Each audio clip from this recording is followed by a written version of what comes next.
पश्चाताप का अर्थ है जो आपने किया उसके लिए पछतावा। यदि आप चोरी करते हैं तो आप चोरी के लिए पछता लेते हैं, आप हिंसा करते हैं तो आप हिंसा के लिए पछता लेते हैं। आपको दोष अपने दुष्कृत्य में अवश्य दिखता है, किंतु अपने आप में नहीं।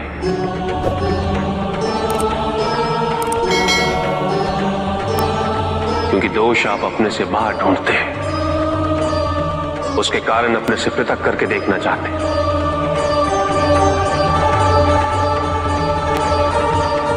यदि आप ऐसा नहीं करेंगे तो अपने अहम को, अपने अहंकार को सुरक्षित कैसे रख पाएंगे? और इसके लिए सबसे सरल माध्यम बन जाता है पश्चाताप। तपस्या तो सभी करते हैं, किंतु केवल अपने स्वार्थ में। कोई भी ईश्वर को प्राप्त करने के लिए तपस्या नहीं करता।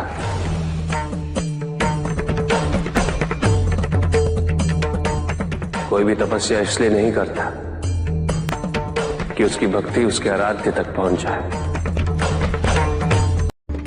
मृत्यु चाहते हो, मुक्ति चाहते हैं, किंतु मृत्यु से मुक्ति प्राप्त नहीं होती। ना ही मृत्यु जीवन का अंत होती। सृष्टि ही जीवन, प्रकाश ही जीवन। और यदि जब हम नेत्र खोले और हमें प्रकाश की अनुभूति ना हो, तो इसका यह अर्थ नहीं कि प्रकाश कहीं नहीं। प्रकाश है। आवश्यकता है तो अपने नेत्र खोलकर अंधकार के परे देते। यदि इस संसार में उन्नति तभी संभव है जब इस संसार में समानता हो, बराबरी। यदि कोई सर्वशक्तिशाली ही नहीं रहेगा तो कोई निर्बल नहीं होगा।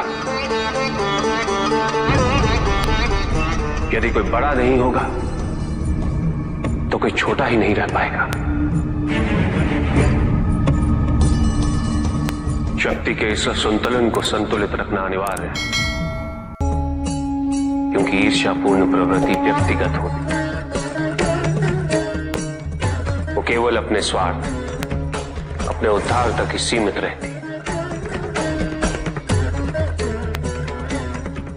ईर्ष्या ही वो विष है जो व्यक्ति के हृदय में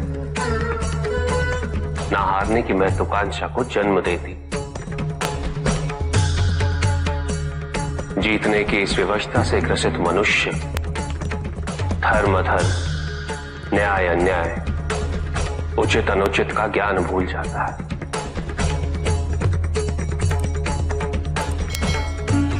संवेदना, करुणा भूल जाता है। उसे स्मरण रहता है तो केवल जीतना,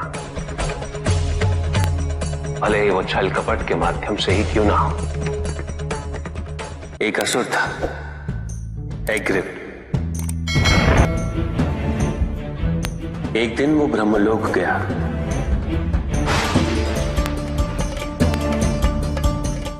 और बड़ी चालाकी से उसने ब्रह्मदेव से चारों वेद प्राप्त कर ली।